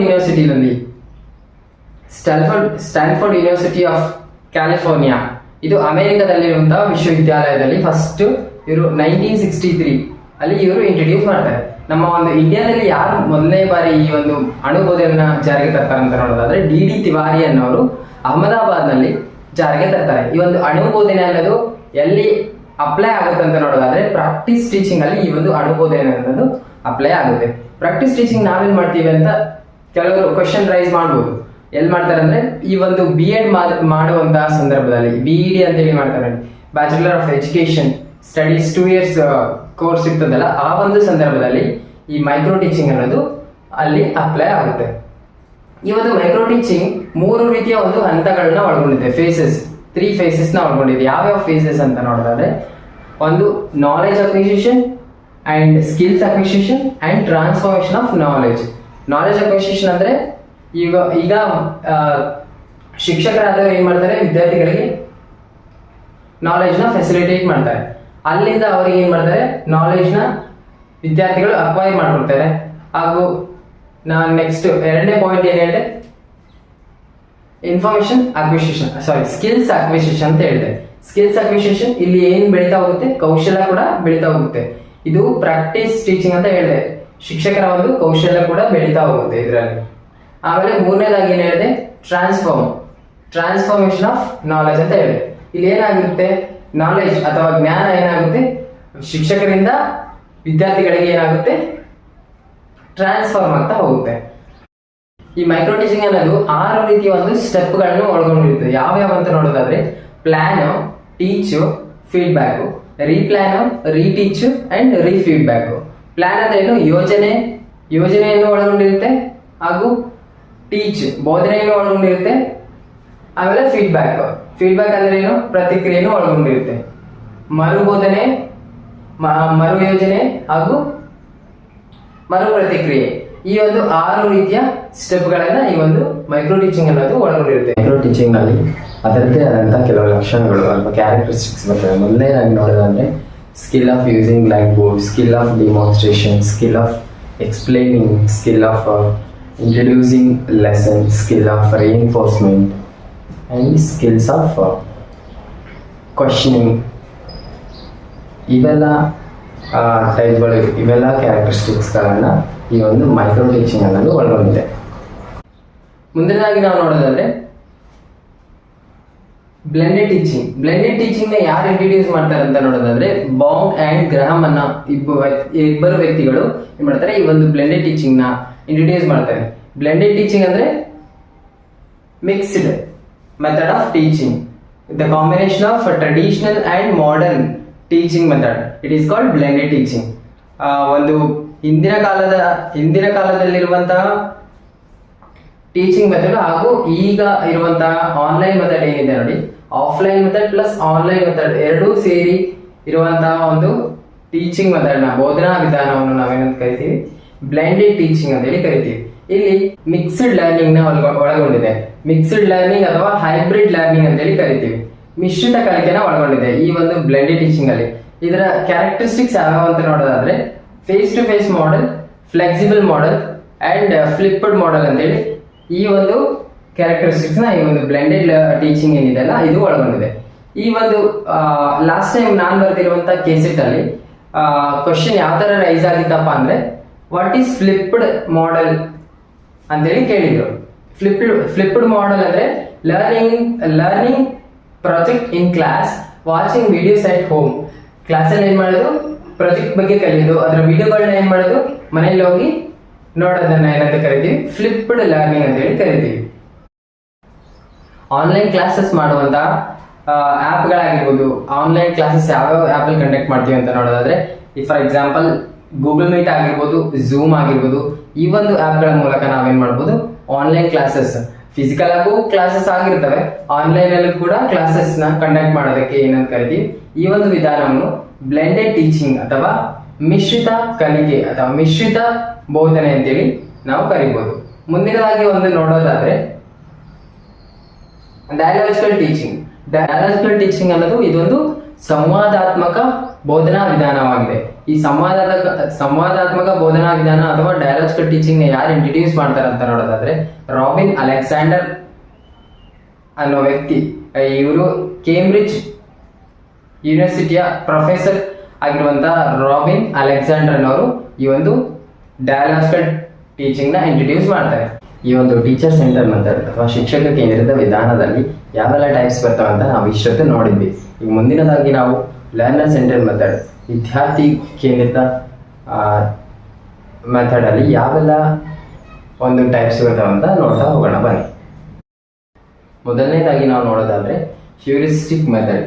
first one heuristic method ಅನ್ನೋದು ಯಾರು ಇಂಟ್ರೊಡ್ಯೂಸ್ ಮಾಡ್ತಾರೆ ಅಂದ್ರೆ H. ಆರ್ಮ್ಸ್ಟ್ರಾಂಗ್ ಅನ್ನೋ ವ್ಯಕ್ತಿ ಇಂಟ್ರೊಡ್ಯೂಸ್ ಮಾಡ್ತಾರೆ. ಈ ಒಂದು ಹ್ಯೂರಿಸ್ಟಿಕ್ ಮೆಥಡ್ ಅಲ್ಲಿ ಯಾವ ರೀತಿ ಒಂದು ಲರ್ನರ್ಸ್ ಏನ್ ಕಲಿತಾ ಹೋಗ್ತಾರೆ ಅಂದ್ರೆ ಈಗ ಅನುಭವದ ಆಧಾರದ ಮೇಲೆ ಸಮಸ್ಯೆಗಳಿಗೆ ಪರಿಹಾರವನ್ನು ಅಥವಾ ನಿರ್ಧಾರವನ್ನು ತೆಗೆದುಕೊಳ್ಳುವಂತಹ ವಿಧಾನ ಇದು ಹ್ಯೂರಿಸ್ಟಿಕ್ ಮೆಥಡ್ ಆಗಿದೆ. ಓಕೆ, ಈ ಒಂದು ಹ್ಯೂರಿಸ್ಟಿಕ್ ಮೆಥಡ್ ಯಾವ ರೀತಿ ನಿರ್ಧಾರ ಯಾವ ಬೇಸ್ ಮೇಲೆ ತಗೋತಾರೆ ಅಂತ ನೋಡೋದಾದ್ರೆ ಫಾರ್ ಎಕ್ಸಾಂಪಲ್ ಎಕ್ಸ್ಪೆರಿಮೆಂಟ್ಸ್ ಆಗಿರ್ಬೋದು, ಅಬ್ಸರ್ವೇಷನ್ ಆಗಿರ್ಬೋದು ಅಥವಾ ಎಕ್ಸ್ಪೀರಿಯನ್ಸ್ ಆಗಿರ್ಬೋದು, ಇವುಗಳ ಒಂದು ಆಧಾರದ ಮೇಲೆ ನಿರ್ಧಾರವನ್ನು ತೆಗೆದುಕೊಂಡು ಸಮಸ್ಯೆಗಳಿಗೆ ಪರಿಹಾರವನ್ನು ಕಂಡುಕೊಳ್ತಾರೆ ಈ ಒಂದು ವಿಧಾನದಲ್ಲಿ. Next one brain storming method. ಈ ಒಂದು ಬ್ರೈನ್ ಸ್ಟಾರ್ಮಿಂಗ್ ಮೆಥಡ್ ಅನ್ನೋದು ಮೆದುಳು ದಾಳಿ ಅಂತ ಹೇಳ್ಬೋದು. ಕನ್ನಡದಲ್ಲಿ ಹೇಳೋದಾದ್ರೆ ಮೆದುಳು ದಾಳಿ ಅಂದ್ರೆ ಇದು ಒಂದು ಬುದ್ಧಿಗೆ ಸಂಬಂಧಿಸಿರುವಂತದ್ದು ಆಗಿದೆ. ಈ ಒಂದು ಮೆಥಡ್ ನ ಯಾರು ಇಂಟ್ರೊಡ್ಯೂಸ್ ಮಾಡ್ತಾರೆ ಅಂದ್ರೆ ಅಲೆಕ್ಸ್ ಎಫ್ ಆಸ್ಬಾರ್ನ್ ಎಂಬ ವ್ಯಕ್ತಿ ಈ ಒಂದು ಬ್ರೈನ್ ಸ್ಟಾರ್ಮಿಂಗ್ ಅಥವಾ ಮೆದುಳು ದಾಳಿ ಎನ್ನುವಂತ ವಿಧಾನವನ್ನು ಏನ್ ಮಾಡ್ತಾರೆ, ಇಂಟ್ರೊಡ್ಯೂಸ್ ಮಾಡ್ತಾರೆ. ಒಂದು ಬ್ರೈನ್ ಸ್ಟಾರ್ಮಿಂಗ್ ಮೆದುಳು ದಾಳಿ ಅನ್ನೋದು ಏನ್ ಒಳಗೊಂಡಿದೆ ಅಂದ್ರೆ creative thinking and idea generation ನ ಒಳಗೊಂಡಿದೆ. ಏನು ನವೀನ ಆಲೋಚನೆಗಳನ್ನ ಹಾಗೂ ಹೊಸದಾದ ಐಡಿಯಾಗಳನ್ನ ಆಲೋಚನೆಗಳನ್ನ ಏನ್ ಮಾಡೋದು ಇದು ಒಳಗೊಂಡಿದೆ. ಯಾವುದು ಬ್ರೈನ್ ಸ್ಟಾರ್ಮಿಂಗ್ ಅಥವಾ ಮಿದುಳು ದಾಳಿ ಎನ್ನುವ ಒಂದು ವಿಧಾನ. ನಾವು ನೆಕ್ಸ್ಟ್ ಒಂದು ನೋಡೋದಾದ್ರೆ ಪ್ರಾಜೆಕ್ಟ್ ಮೆಥಡ್, ಯೋಜನಾ ವಿಧಾನ ಅಂತೇಳಿ ಕರೀಬಹುದು. ಈ ಒಂದು ಮೆಥಡ್ ನ ಯಾರು ಇಂಟ್ರೊಡ್ಯೂಸ್ ಮಾಡ್ತಾರೆ ಅಂದ್ರೆ ವಿಲಿಯಂ ಪ್ಯಾಟ್ರಿಕ್ಸ್ ಅನ್ನೋ ವ್ಯಕ್ತಿ ಇಂಟ್ರೊಡ್ಯೂಸ್ ಮಾಡ್ತಾರೆ. ಈ ಒಂದು ವಿಧಾನದಲ್ಲಿ ಯೋಜನಾ ವಿಧಾನದಲ್ಲಿ ಏನ್ ಮಾಡ್ತಾರೆ ಅಂದ್ರೆ students plan, execute and real time task ಏನಿರ್ತಾವಲ್ಲ ಅವುಗಳನ್ನ ಸಾಲ್ವ್ ಮಾಡುವಂತದ್ದು ಈ ಒಂದು ವಿಧಾನದಲ್ಲಿ ಒಳಗೊಂಡಿದೆ. ಫಾರ್ ಎಕ್ಸಾಂಪಲ್ ನೀವೆಲ್ಲ ಪ್ರಾಜೆಕ್ಟ್ ಅಂತೇಳಿ PG ನಿಮ್ಮ ಮಾಸ್ಟರ್ ಡಿಗ್ರಿನಲ್ಲಿ ಮಾಡಿರ್ತೀರಿ. ಯಾವ ಥರ ಅಂದರೆ ಈಗ ರಿಸರ್ಚ್ ಯಾವ ಥರ ಮಾಡ್ತೀವಿ ನೋಡಿ, ಆ ಥರ ಒಂದು ಪ್ರಾಜೆಕ್ಟ್ಗಳನ್ನ ಮಾಡಿರ್ತೀರಿ. ಒಂದು ರಿಸರ್ಚ್ ಟಾಪಿಕ್ ಏನಿದೆ ಅದಕ್ಕೆ ರಿಲೇಟೆಡ್ ಏನು ಮಾಡಿದಿರಿ, ಕ್ವಶನ್ಸ್ನ ಐಡೆಂಟಿಫಿಕೇಶನ್ ಆಫ್ ರಿಸರ್ಚ್ ಪ್ರಾಬ್ಲಮ್ನ ಹುಡುಕ್ತೀರಿ. ಅಲ್ಲಿ ನೀವೇನು ಮಾಡ್ತೀರಿ, ಅದು ಹುಡುಕಿದ್ಮೇಲೆ ಆಮೇಲೆ ರಿವ್ಯೂ ಆಫ್ ಲಿಟ್ರೇಚರ್ ಥ್ರೋ, ಆಮೇಲೆ ಡೇಟಾ ಕಲೆಕ್ಷನ್ ಮಾಡಿ, ಆಮೇಲೆ ಏನು ಮಾಡ್ತೀರಿ, ಡೇಟಾ ಅನಾಲಿಸಿಸ್ ಮಾಡಿ, ಇಂಟರ್ಪ್ರಿಟೇಷನ್ ಮಾಡಿ, ಫೈನಲ್ ಆಗಿ ರಿಪೋರ್ಟ್ನ ರೆಡಿ ಮಾಡ್ತೀರಿ. ಈ ಒಂದು ರೀತಿಯಲ್ಲಿ ನೀವು ಏನು ಮಾಡ್ತೀರಿ, ಯೋಜನೆಗಳನ್ನು ಪ್ರಿಪೇರ್ ಮಾಡ್ತಾ ಹೋಗ್ತೀರಿ. ಯಾವ ಮೆಥಡಲ್ಲಿ, ಈ ಒಂದು ಲರ್ನರ್ ಸೆಂಟರ್ ಮೆಥಡಲ್ಲಿ ಇದು ಪ್ರಾಜೆಕ್ಟ್ ಮೆಥಡ್ ಅನ್ನೋದು ಒಂದು ಒಳಗೊಂಡಿದೆ. ಮುಂದೆ ಈ ಒಂದು 4ನೇ ಮೆಥಡ್ ಯಾವುದು ಅಂತ ನೋಡೋದಾದ್ರೆ ಡಿಸ್ಕಷನ್ ಮೆಥಡ್. ಡಿಸ್ಕಷನ್ ಮೆಥಡ್ನ ಇನ್ನೊಂದು ರೀತಿಯಲ್ಲಿ ಹೇಳೋದಾದ್ರೆ ಸಿಂಪೋಸಿಯಂ ಅಂತೇಳಿ ಕರಿತೀವಿ. ಈ ಒಂದು ಸಿಂಪೋಸಿಯಂ ಅಥವಾ ಡಿಸ್ಕಷನ್ ಮೆಥಡ್ ಏನಿದೆ ಅಲ್ಲ, ಇದನ್ನ ಯಾರು ಇಂಟ್ರೊಡ್ಯೂಸ್ ಮಾಡ್ತಾರೆ ಅಂದ್ರೆ ಸಾಕ್ರಟೀಸ್ ಅನ್ನೋ ವ್ಯಕ್ತಿ ಇಂಟ್ರೊಡ್ಯೂಸ್ ಮಾಡ್ತಾರೆ. ಈ ಒಂದು ಚರ್ಚಾ ವಿಧಾನದಲ್ಲಿ ಏನ್ ಮಾಡ್ತಾರೆ, ವಿದ್ಯಾರ್ಥಿಗಳಾದವರು ಒಂದು ಪರ್ಟಿಕ್ಯುಲರ್ ವಿಷಯದ ಬಗ್ಗೆ ವಿದ್ಯಾರ್ಥಿಗಳ ಜೊತೆ ಚರ್ಚೆ ಮಾಡ್ತಾ ಹೋಗ್ತಾರೆ. ಅಲ್ಲಿ ಅಂಡರ್ಸ್ಟ್ಯಾಂಡ್ ಮಾಡ್ಕೊಳ್ಳೋದ್ರ ಮೂಲಕ ಇವ್ರು ಏನ್ ಮಾಡ್ತಾರೆ, ಅಲ್ಲಿರುವಂತಹ ಸಮಸ್ಯೆಗಳಿಗೆ ಪರಿಹಾರವನ್ನು ಈ ಒಂದು ವಿಧಾನದಲ್ಲಿ ಹುಡುಕ್ತಾ ಹೋಗ್ತಾರೆ. ಸಿಂಪೋಸಿಯಂ ಅನ್ನೋದ್ರ ಕುರಿತು ಆಲ್ರೆಡಿ ಈಗಾಗಲೇ ಕ್ವಶನ್ಸ್ ರೈಸ್ ಆಗಿದೆ. ಸಿಂಪೋಸಿಯಂ, ವಾಟ್ ಈಸ್ ಸಿಂಪೋಸಿಯಂ ಅಂತ ಹೇಳಿ. ಸಿಂಪೋಸಿಯಂ ಅಂದ್ರೆ ಏನು, ಚರ್ಚಾ ವಿಧಾನ ಅಥವಾ ಡಿಸ್ಕಷನ್ ಮೆಥಡ್ ಅಂತೇಳಿ ಕರಿಬಹುದು. ಮುಂದಿನದಾಗಿ ನೋಡೋದಾದ್ರೆ 5th ಪಾಯಿಂಟ್ ಸೆಮಿನಾರ್ ಮೆಥಡ್ ಅಥವಾ ವಿಚಾರ ಸಂಕಿರಣ ಅಂತೇಳಿ ಕರಿತೀವಿ ಇದನ್ನ. ಈ ಒಂದು ವಿಚಾರ ಸಂಕಿರಣನ ಯಾರು ಕೊಡ್ತಾರೆ ಅಂದ್ರೆ, it does not have a particular or single founder but German educational system gives seminar method. Okay, seminar method ಅನ್ನೋದು ಯಾವ ಒಬ್ಬ ಪರ್ಟಿಕ್ಯುಲರ್ ವ್ಯಕ್ತಿನ ಒಳಗೊಂಡಿಲ್ಲ. ಜರ್ಮನ್ ಎಜುಕೇಶನಲ್ ಸಿಸ್ಟಮ್ ಅನ್ನೋದು ಈ ಒಂದು ಸಿಸ್ಟಮ್ ಏನ್ ಮಾಡುತ್ತೆ, ಈ ಒಂದು ಸೆಮಿನಾರ್ ಮೆಥಡ್ ವಿಚಾರ ಸಂಕಿರಣ ವಿಧಾನವನ್ನ ಇಂಟ್ರೊಡ್ಯೂಸ್ ಮಾಡುತ್ತೆ. ಮುಂದೇನಾಗಿ ಕಾಲ್ ಮೆಥಡ್. ಕಾಲ್ ಮೆಥಡ್ ಅನ್ನೋದು computer assisted language learning method. ಈ ಒಂದು ಮೆಥಡ್ ಅಲ್ಲಿ ನಾವೇನ್ ಮಾಡ್ತೀವಿ ಅಂದ್ರೆ ಲ್ಯಾಂಗ್ವೇಜಸ್ ನ ಯಾವ್ದ್ರ ಥ್ರೋ ಲರ್ನ್ ಮಾಡ್ತೀವಿ ಅಂದ್ರೆ, ಕಲಿತಾ ಹೋಗ್ತೀವಿ ಅಂದ್ರೆ ಟೆಕ್ನಾಲಜಿನ ಯೂಸ್ ಮಾಡಿ ಅದ್ರ ಜೊತೆಗೆ ನಾವು ಕಲಿತಾ ಹೋಗ್ತೀವಿ. ಅಲ್ಲಿ ಟೆಕ್ನಾಲಜಿ ಮೂಲಕ ನಾವೇನ್ ಮಾಡ್ಬೋದು, ಸಮಸ್ಯೆಗಳಿಗೆ ಪರಿಹಾರವನ್ನು ಕಂಡುಕೊಳ್ಬಹುದು. ಫಾರ್ ಎಕ್ಸಾಂಪಲ್ ಯಾವ್ಯಾವ ಟೆಕ್ನಾಲಜೀಸ್ ನ ಯೂಸ್ ಮಾಡ್ಬೋದು ಅಂತಂದ್ರೆ, ಮೊಬೈಲ್ ಡಿವೈಸಸ್ ಆಗಿರ್ಬೋದು, ಕಂಪ್ಯೂಟರ್ಸ್ ಆಗಿರ್ಬೋದು, ಸಾಫ್ಟ್ವೇರ್ ಆಗಿರ್ಬೋದು. ಈ ರೀತಿಯಾದಂತಹ ಒಂದು ಇನ್ಸ್ಟ್ರೂಮೆಂಟ್ಸ್ ಗಳನ್ನ ಯೂಸ್ ಮಾಡೋದ್ರ ಮೂಲಕ ನಾವು ಸಮಸ್ಯೆಗಳಿಗೆ ಈ ಒಂದು ವಿಧಾನದಲ್ಲಿ ಪರಿಹಾರವನ್ನು ಕಂಡುಕೊಳ್ಬಹುದು. ಈ ಒಂದು ಲರ್ನರ್ ಸೆಂಟರ್ ಮೆಥಡ್ ಅಲ್ಲಿ ಈ 6 ರೀತಿಯ ಮೆಥಡ್ಗಳನ್ನು ನಾವು ನೋಡಬಹುದು. ಈ ಒಂದು ಮೆಥಡ್ಸ್ ಆಫ್ ಟೀಚಿಂಗ್ ಅಲ್ಲಿ ನಾವು ಏನ್ ನೋಡ್ತಾ ಹೋಗೋಣ ಅಂದ್ರೆ, offline method versus online method ಏನನ್ನು ಒಳಗೊಂಡಿದೆ ಅನ್ನೋದನ್ನ ನೋಡ್ತಾ ಹೋಗೋಣ. ಮೊದಲನೇದಾಗಿ ನೋಡೋದಾದ್ರೆ ಆಫ್ಲೈನ್ ಮೆಥಡ್. ಆಫ್ಲೈನ್ ಮೆಥಡ್ ಅನ್ನೋದು teaching conducted physical in class room without internet dependency ಅಂತೇಳಿ ಕರಿಬಹುದು. ಈ ಒಂದು ಆಫ್ಲೈನ್ ಮೆಥಡ್ ಅಲ್ಲಿ ಏನಿರುತ್ತಪ್ಪ ಅಂದ್ರೆ, ಟೀಚಿಂಗ್ ಯಾವ ರೀತಿ ಕಂಡಕ್ಟ್ ಮಾಡ್ತಾರೆ ಬೋಧನೆನ ಅಂತ ನೋಡೋದಾದ್ರೆ, ಇಲ್ಲಿ ಯಾವುದೇ ರೀತಿಯ ಒಂದು ಇಂಟರ್ನೆಟ್ ನ ಯೂಸ್ ಮಾಡಲ್ಲ. ಈ ಒಂದು ಟೀಚಿಂಗ್ ತರಗತಿ ಕೋಣೆ, ಈ ಒಂದು ಆಫ್ಲೈನ್ ತರಗತಿ ಕೋಣೆ ಬೋಧನಾ ವಿಧಾನದಲ್ಲಿ ಇಲ್ಲಿ ಏನಾಗಿರುತ್ತೆ, ಆಫ್ಲೈನ್ ಇರುತ್ತೆ. ಏನು ಯಾವುದೇ ರೀತಿಯ ತಂತ್ರಜ್ಞಾನವನ್ನು ಯೂಸ್ ಮಾಡೋದಿಲ್ಲ. ಇಲ್ಲಿ ಯಾವುದೇ ರೀತಿಯ ಇಂಟರ್ನೆಟ್ ಕೂಡ ಡಿಪೆಂಡ್ ಆಗಿರಲ್ಲ. ಓಕೆ, ಫಾರ್ ಎಕ್ಸಾಂಪಲ್ ನೋಡೋದಾದ್ರೆ ಗುರುಕುಲ್ ಸಿಸ್ಟಮ್ ಅಂತ ಹೇಳ್ಬೋದು. ಹಿಂದಿನ ಒಂದು ಕಾಲದಲ್ಲಿ ಗುರುಗಳ ಹತ್ರ ಹೋಗಿನೇ ಏನ್ ಮಾಡ್ತಿದ್ರು, ವಿದ್ಯಾರ್ಥಿಗಳು ಕ್ಲಾಸ್ನ ಕೇಳ್ತಾ ಹೋಗ್ತಿದ್ರು. ಈಗಲೂ ಕೂಡ ತರಗತಿ ಕೋಣೆಯಲ್ಲಿ ವಿತೌಟ್ ಇಂಟರ್ನೆಟ್ ಇಲ್ಲದೆ ಇರೋ ಕ್ಲಾಸ್ ಮಾಡೋದನ್ನ ಏನಂತ ಕರಿತೀವಿ, ಆಫ್ಲೈನ್ ಮೆಥಡ್ ಅಂತೇಳಿ ಕರಿತೀವಿ. ಫಾರ್ ಎಕ್ಸಾಂಪಲ್ ಇವು ಏನಪ್ಪಾ ಅಂದ್ರೆ, ಯಾವುದೇ ರೀತಿಯ ತಂತ್ರಜ್ಞಾನವನ್ನು ಯೂಸ್ ಮಾಡಿದ್ರೆ ಫೇಸ್ ಟು ಫೇಸ್ ಟೀಚಿಂಗ್ ನ ಮಾಡೋದು ಆಗಿರ್ಬೋದು. Face to face teaching and interaction ಮಾಡೋದನ್ನ ಏನಂತ ಕರಿತೀವಿ ನಾವು, ಆಫ್ಲೈನ್ ಮೆಥಡ್ ಅಂತೇಳಿ ಕರಿತೀವಿ. ಈಗ ನಾವು ಆನ್ಲೈನ್ ಮೆಥಡ್ ನ ನೋಡ್ತಾ ಹೋಗೋಣ. ಆನ್ಲೈನ್ ಮೆಥಡ್ ಅಂದ್ರೆ teaching conducted using digital platforms and internet technology. ಈ ಒಂದು ಆನ್ಲೈನ್ ಮೆಥಡ್ ಅಲ್ಲಿ ಏನ್ ಮಾಡ್ತಾರೆ, ಟೀಚಿಂಗ್ ಅಥವಾ ಬೋಧನೆಯನ್ನ ಯಾವ ರೀತಿಯಲ್ಲಿ ಕಂಡಕ್ಟ್ ಮಾಡ್ತಾರೆ ಅಂತ ನೋಡೋದಾದ್ರೆ, ಡಿಜಿಟಲ್ ಪ್ಲಾಟ್ಫಾರ್ಮ್ಸ್ ನ ಯೂಸ್ ಮಾಡಿ, ಇಂಟರ್ನೆಟ್ ಟೆಕ್ನಾಲಜೀಸ್ ನ ಯೂಸ್ ಮಾಡೋದ್ರ ಮೂಲಕ ಏನ್ ಮಾಡ್ತಾರೆ, ಕ್ಲಾಸ್ ನ ಕಂಡಕ್ಟ್ ಮಾಡ್ತಾ ಹೋಗ್ತಾರೆ. ಫಾರ್ ಎಕ್ಸಾಂಪಲ್ ನೋಡೋದಾದ್ರೆ ಝೂಮ್ ಆಗಿರ್ಬೋದು and Google meet class room ಆಗಿರ್ಬೋದು. ಈ ಒಂದು ಆಪ್ ಗಳ ಮೂಲಕ ಏನ್ ಮಾಡ್ತೀವಿ, ಈ ಒಂದು ಬೋಧನೆಯನ್ನ ಅಥವಾ ಟೀಚಿಂಗ್ನ ಕಂಡಕ್ಟ್ ಮಾಡೋದನ್ನ ಏನಂತ ಕರಿತೀವಿ ನಾವು ಆನ್ಲೈನ್ ಮೆಥಡ್ ಅಂತೇಳಿ ಕರಿತೀವಿ. ಈ ಒಂದು ಆನ್ಲೈನ್ ಮೆಥಡಲ್ಲಿ ಯಾವ್ಯಾವ ಒಂದು ಡಿಜಿಟಲ್ ಇನಿಷಿಯೇಟಿವ್ಸ್ ಒಳಗೊಂಡಿದೆ ಅಂತ ನೋಡೋದಾದ್ರೆ ಇನ್ ಹೈಯರ್ ಎಜುಕೇಷನಲ್ಲಿ ಸ್ವಯಂ ಆಗಿರ್ಬೋದು, ಸ್ವಯಂ ಪ್ಲಸ್ ಆಗಿರ್ಬೋದು, ಮೂಕ್ ಪ್ಲಾಟ್ಫಾರ್ಮ್ಸ್ ಆಗಿರ್ಬೋದು, ಹಾಗೂ ಸ್ವಯಂ ಪ್ಲಸ್ ಆಗಿರ್ಬೋದು, ಸ್ವಯಂ ಪ್ರಭಾ ಆಗಿರ್ಬೋದು. ಈ ಒಂದು ಡಿಜಿಟಲ್ ಇನಿಷಿಯೇಟಿವ್ಸ್ ಈ ಒಂದು ಆನ್ಲೈನ್ ಮೆಥಡಲ್ಲಿ ನಾವು ಯೂಸ್ ಮಾಡ್ತೀವಿ.